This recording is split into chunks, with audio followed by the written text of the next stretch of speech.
এভাবে নাস্তা তৈরি করলে বানানোর আগেই শেষ হয়ে যাবে। হ্যালো গাইজ, আসসালামু আলাইকুম। তন্নি কিচেন থেকে সবাইকে স্বাগত। আশা করি আপনারা সবাই ভালো আছেন, আমিও ভালো আছি। ভিডিওটি ভালো লাগলে চ্যানেলটিকে সাবস্ক্রাইব করে পাশে থাকবেন। ধন্যবাদ। কথা না বাড়িয়ে মূল কাজে চলে যাই, চলেন।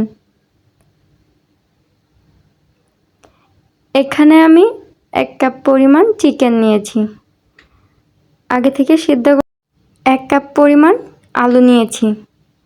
এখানে বাটা মশলা ইউজ করেছি, কাঁচামরিচ, আদা, রসুন, পেঁয়াজ বাটা, পেঁয়াজের কুচি, কাঁচামরিচের কুচি, হলুদের গুঁড়া, জিরা গুঁড়া, মরিচের গুঁড়া দিয়ে ভালোভাবে মেখে নিব। এই পর্যায়ে আমি এখানে লেবু ইউজ করেছি।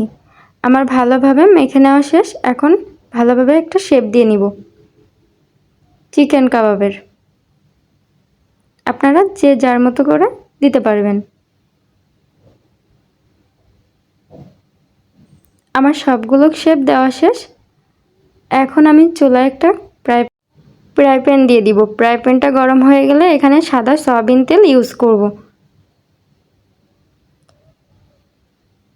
তেলটা গরম হয়ে গেলে আমি চুলায় আগে থেকে শেপ দেওয়া চিকেন কাবাবগুলো দিয়ে দিব।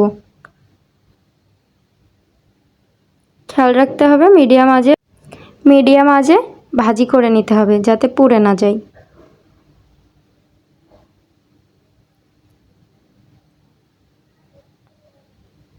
এখানে আলতো করে নাড়িয়ে দিতে হবে যাতে না ভেঙে যায়।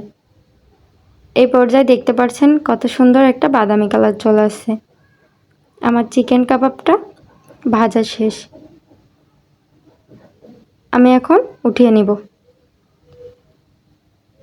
দেখতেই পারছেন কত সুন্দর, লোভনীয় এবং সুন্দর হয়েছে। এভাবে বাসায় একবার ট্রাই করে দেখবেন। ভালো লাগলে চ্যানেলটিকে সাবস্ক্রাইব করে পাশে থাকবেন। ধন্যবাদ।